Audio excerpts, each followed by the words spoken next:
Hello YouTube, welcome to the Cirrhosis Chronicles. This video I'm making now is about my story of how I got cirrhosis. And although I don't know if this is 100% accurate, this was actually, I would say, down to a lot of heavy drinking. Although I wouldn't class myself as an alcoholic. Everybody has different stories to getting cirrhosis, and you don't have to be an alcoholic to have cirrhosis at all. In fact, you don't even need to touch a drop of alcohol. You can get cirrhosis like that, randomly. No matter how healthy you are, you're always, not everyone, but people do get it. It's unusual. It's weird, isn't it? But this is my story of what happened and why I got cirrhosis. And I'll start from the beginning, how I got it, when I got it, the day I got it, and what I've lived through since. And this is just a disclaimer. This is just from me. I'm not trying to prove anything right or wrong. I'm just expressing my story out to everybody. So maybe it might encourage you. If you wish to tell me your story, send me an email through the cirrhosischronicles@gmail.com. The link will be in the description. Okay.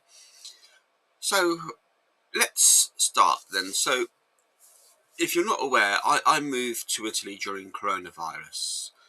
But when I was preparing to move to Rome, coronavirus didn't exist then when I was preparing. But this isn't anything to do with cirrhosis. This is just an unfortunate situation, a very bad sort of timing incident that we all suffered with in the end. So I was supposed to move to Rome at the end of March 2020, and when Boris says that we're going to go into lockdown, that was actually 4 days before I was supposed to move to Italy, and I wasn't allowed to go because Italy was already in lockdown. I think most of Europe was already in lockdown, and then Boris said that we're going into lockdown, and at that point I knew it was coming. So I wasn't allowed to go, and I had to wait for an extra about 3.5 months roughly to move to Rome. But I'm glad I went. It was challenging, but I'm glad I went because this might have been the only opportunity, the only chance I may ever have had to move to another country at that time. Nobody knows what tomorrow will bring, and that's why I went when I went, because I wanted to give it a try. Little did I know about the challenges that were going to be facing my way. But again, I don't have any regrets in doing it.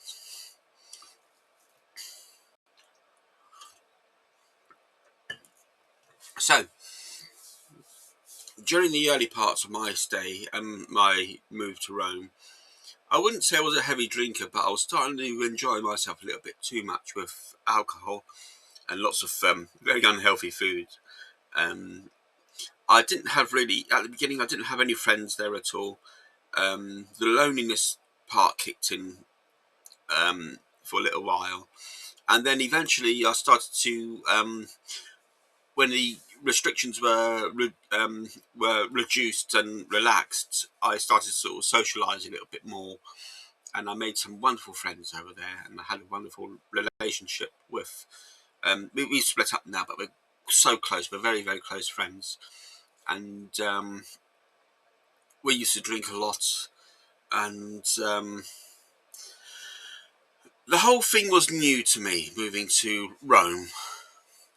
It took a huge toll on me because, unlike in England where you could do a lot of things online, in Italy things don't always work that way, and we're in a lot more in an advanced state in the UK with how we can find work, for example, how can register as an immigrant or a resident. Um, Everything virtually is done online, and is very helpful. It really is convenient and helpful. Whereas in Italy, they've started to do things a bit more digitally, but not everything. And even then, getting just to register on the digital platform in Italy can be a bit of a pain in the neck. So there are huge challenges and mountains, and everything is a challenge over there if you are a foreigner. And I've learned a lot about their bureaucracy. Their bureaucracy is terrible. It really, really is terrible. That even Italians will say to you that they don't like the bureaucracy and it needs to change. But what has this got to do with my cirrhosis? So I suppose the reason for this is because I took to drink quite a bit, and the alcohol over there was much cheaper than it is in the UK. And as I was living alone, and under with COVID restrictions at the time, I was just trying to, I suppose, try and find ways of it, kind of like enjoying myself, not realising the consequences of what I have today. And again, although I was in a relationship at the time, I still didn't know many people, and the loneliness came in. A lot of emotional things came in to my mind, and I just saw drink as sort of the way out. And not all the time, but on occasions I would buy like 2 bottles of prosecco, and I would drink them in like about 3 or 4 hours, for example. Or I would buy sort of the beer bottles about this sort of size, sort of the large glass bottles of lager, like Stella Artois and Peroni and things like that. I would buy maybe 3, 4, 5 of those and drink those all in an evening or something like that. And my life became a bit more fluid with alcohol. And when things were eventually getting a bit better for me in terms of work and money and a bit of freedom, I suppose, I still carried on drinking and drinking and drinking. And there were some evenings I would feel really good. There were some evenings I would pay the consequences and not feel very good at all, and feel a bit ill afterwards. I think with me moving to Italy has contributed a little bit with the stress that it caused me at the beginning with coronavirus, to drinking. Um, this new life was also challenging. Um, but when things did progress, I'd start to sort of relax a little bit on the drinking side and focus a bit more on work. And luckily, I still do pretty well with work. I work online sometimes as a freelance teacher, although I have a job now back in the UK, which I don't work online. I work in my old job. I actually lost my job in my old job because of COVID. And the reason for that is because I went to Rome before their lockdown started. And the reason why was because I wanted to tie up the loose ends. So I wanted to meet my new landlord at the time. I wanted to apply for more work, not knowing there was going to be a lockdown. And because COVID was so bad in Italy at the beginning, Italy had the worst deaths and cases in the world. And for that reason, the company, when I returned back to England, they put me back into quarantine for 2 weeks, which I went into. That the company wouldn't let me go back after quarantine because the women I worked with got a bit were very rude and were showing like he's going to kill everyone, he's going to pass on the virus and all this sort of nonsense. And I never had any symptoms, by the way. And the management actually agreed with the women, so they got rid of me. And that was, I'm still angry with it today. Even I'm really angry, and those women still work there. I have kind of let it go, but I haven't forgotten it, and I'll never forget them for putting me in this position. Um, that was also a really bad time for me. So just as COVID is coming to an end, I teach English online, and the war in Ukraine starts.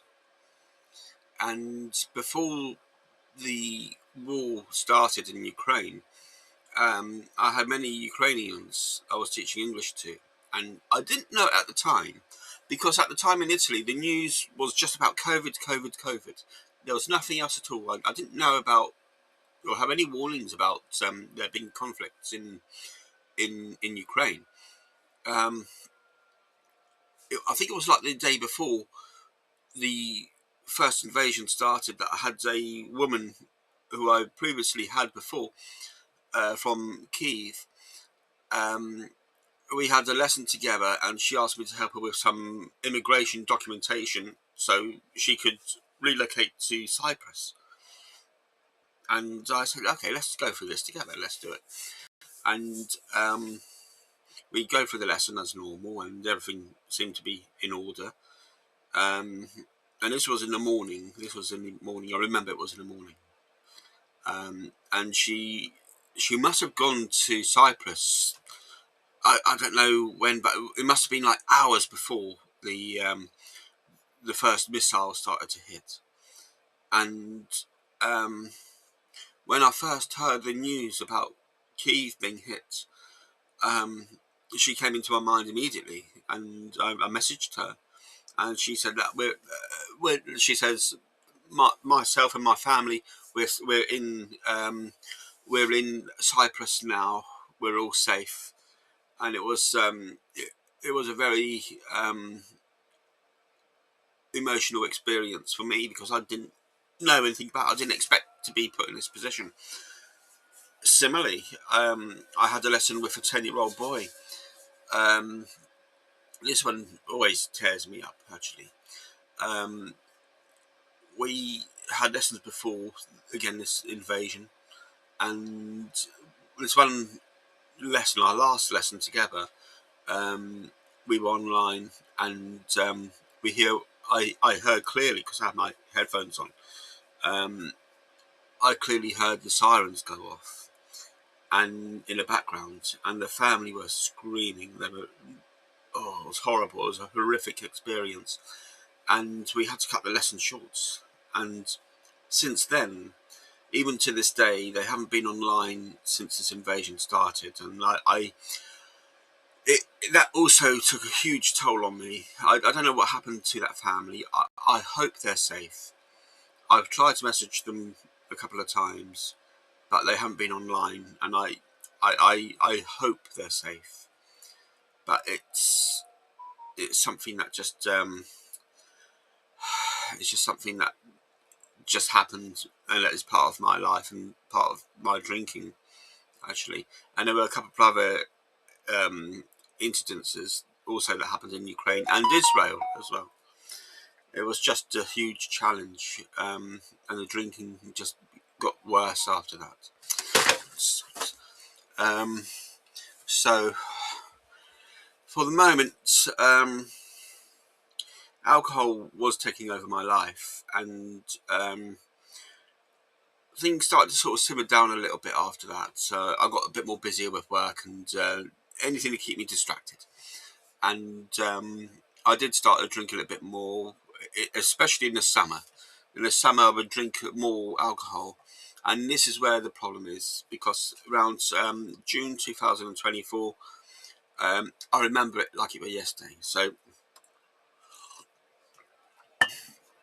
the night before I have cirrhosis, I remember having 2 full bottles of Prosecco, and I think there was about 5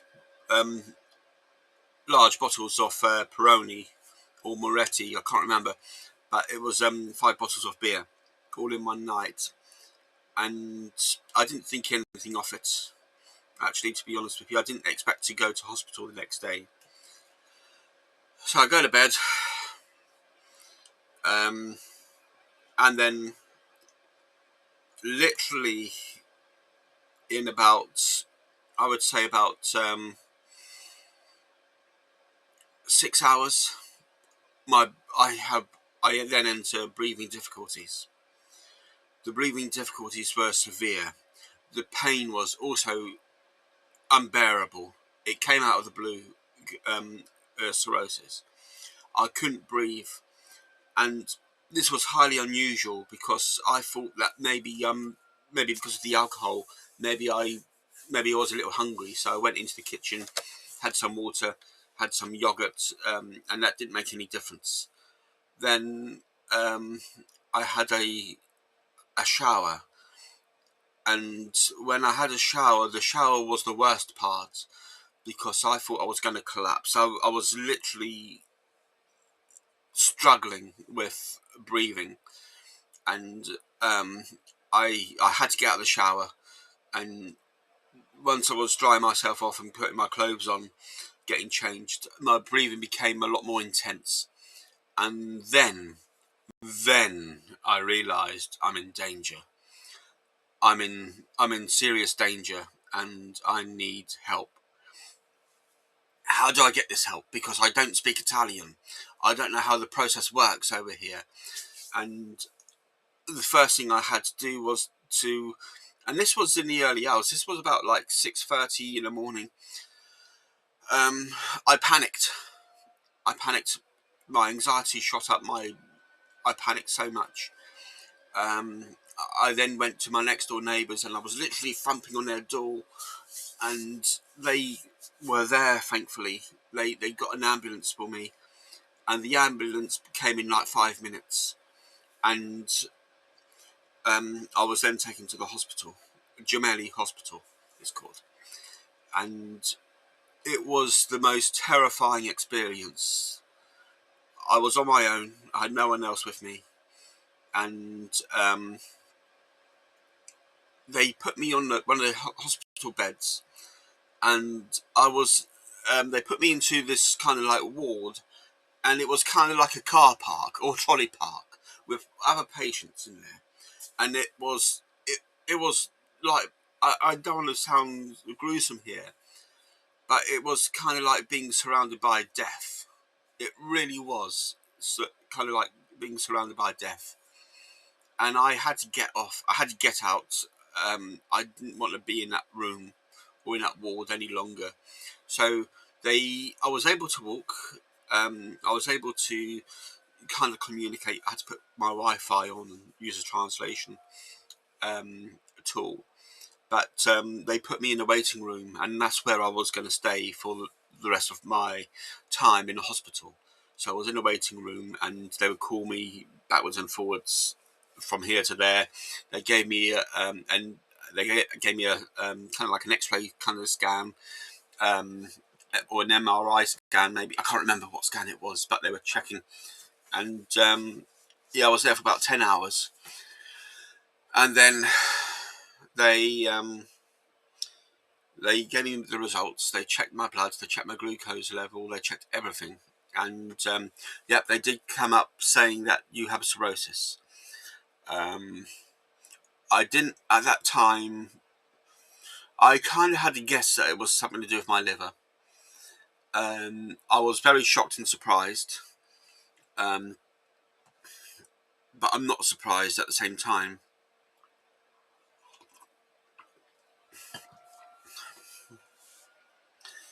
It was that one day always sticks with me because it's taught me a valuable lesson about how to look after yourself and how not to mess about with alcohol, and what alcohol can really do to you if you misuse it.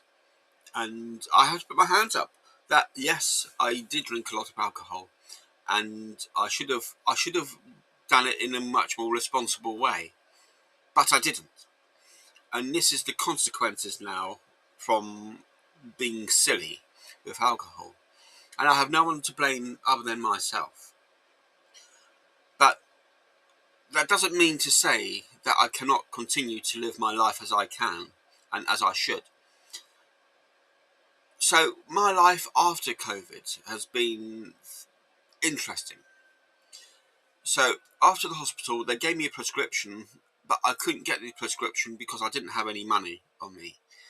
I had to wait till after the weekend, which wasn't a good thing.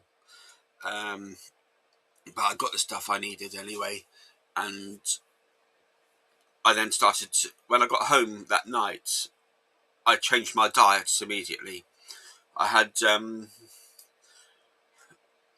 I decided that I was going to cut down on drinking sugary drinks, sugary snacks, pizzas all the time. Certainly stop the alcohol. The alcohol, even before I went to the hospital, I immediately knew this was down to alcohol.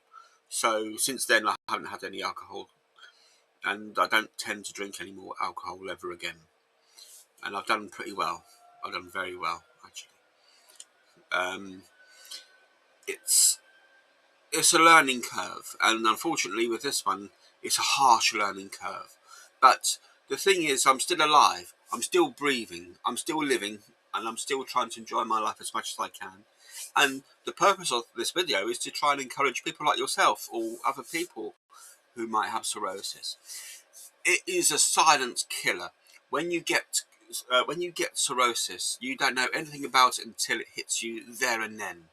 It can happen to anyone at any time. I've learnt a lot though, because since I've come back to England, and the reason why I left Italy was because of my cirrhosis. I left there because I wanted to be with my family. I wanted, and while the NHS isn't perfect, but it's been critical and crucial for me because they've been very, very good with me. They've given me the best information that I need. I've been honest and truthful to them about my condition. I even let them do a liver biopsy this year, and because of that biopsy, they now have the answers, 100% of the answers of the behaviour of my liver, and what I can and can't take, and what I can and can't do. So things I think are on the up. One of the biggest mistakes I learnt though was at the beginning when I got back to England. I didn't really do this in Italy, but I did this when I came back to England. Was I was looking at supplements, and Holland and Barrett became kind of like a social club for me, and I would buy things like milk thistle and turmeric and other things that supposedly help clean the liver. I've stopped taking those now because I spoke to my doctor about it, and my doctor said that you're just wasting your money with buying supplements, and because there's no effect, and really there hasn't been much studies with it, to be honest with you. This is what I heard anyway.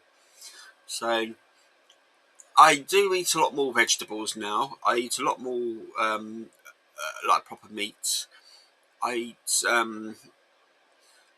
eat pasta sometimes. I sometimes have a little bit of rice. I do eat salads. I don't always eat healthy foods, by the way. There are occasions where I do have the odd pizza here or there. In fact, I had a ready meal the other day, a processed ready meal. I haven't had one of those for months, and it was just kind of like a nice treat. So treating yourself to like the odd pizza or something isn't a bad thing. I think, what have I learnt from this?